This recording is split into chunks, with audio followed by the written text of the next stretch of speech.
আসসালামু আলাইকুম। ওয়ালাইকুম সালাম। আপনার নাম কি? আমার নাম স্থপতি মোহাম্মদ নিজামুদ্দিন। আপনি কোন দেশে যাওয়ার জন্য আমাদের এখানে পাসপোর্ট জমা করেছিলেন? আমি ইউএই ইউনাইটেড আরব এমিরেটসে যাওয়ার জন্য আপনাদের জন্য ভিসা জমা দিয়েছি। দুবাই যাওয়ার জন্য।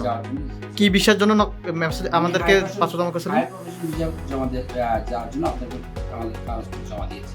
যে আপনার এডুকেশন কোয়ালিফিকেশন একটু বলবেন। আমি ব্যাচেলর অফ আর্কিটেকচার, আমি একজন স্থপতি, আর্কিটেক্ট ইঞ্জিনিয়ার। জি, আমাদের সার্ভিস পেয়ে আপনার কেমন লাগছে? আপনাদের সার্ভিস অনেক ভালো, সময় লেগেছে কিন্তু সবকিছু সুন্দরভাবে হয়েছে। জি, আপনার প্রপার ডকুমেন্টস আপনি আমাদের অফিস থেকে বুঝে পাইছেন? হ্যাঁ, আপনার সব ডকুমেন্ট আমি বুঝে পেয়েছি। আমার বাকি কাজ ব্লাড টেস্ট এবং এই বাকি রেসিডেন্স কার্ড এটা দুবাইতে হবে। জি, আপনার ফ্লাইট ধরা হয়েছে কবে? আমার ফ্লাইট ধরা হয়েছে 4 আগস্ট। জি, পরবর্তীতে যদি কেউ আমাদের মাধ্যমে আপনার দুবাই হাই প্রফেশন ভিসাতে যেতে চায় তার উদ্দেশ্যে আপনার বক্তব্য কি থাকবে? তার অবশ্যই তাকে জেনে বুঝে আসতে হবে, সময় নিয়ে ভর্তি করতে হবে এবং তার কাগজপত্র সবকিছু ঠিক থাকতে হবে। তার গ্র্যাজুয়েশন সার্টিফিকেটের সাথে তার পাসপোর্টের নাম মিল থাকতে হবে।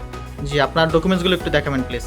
জি, এটা আমার টিকিট ইউএস বাংলা, এটা আমার হলো যে আমার ভিসা টিপ, আর এটা হলো আমার বিএনপি। জি, বৈধভাবে ম্যান পাওয়ার হয়ে যাচ্ছে। ম্যান পাওয়ার হয়ে যাচ্ছে। যে কোন এজেন্সির মাধ্যমে যাচ্ছেন? এম আব্দুল্লাহ ইন্টারন্যাশনাল মাধ্যমে যাচ্ছে। এম আব্দুল্লাহ ইন্টারন্যাশনাল আর 2200 পাসের মাধ্যমে দুবাই যাচ্ছেন। ঠিক আছে ভাই, আপনার জন্য শুভকামনা থাকলো। দোয়া করবেন আমাদের জন্য, আপনার জন্য দোয়া থাকলো। আসসালামু আলাইকুম।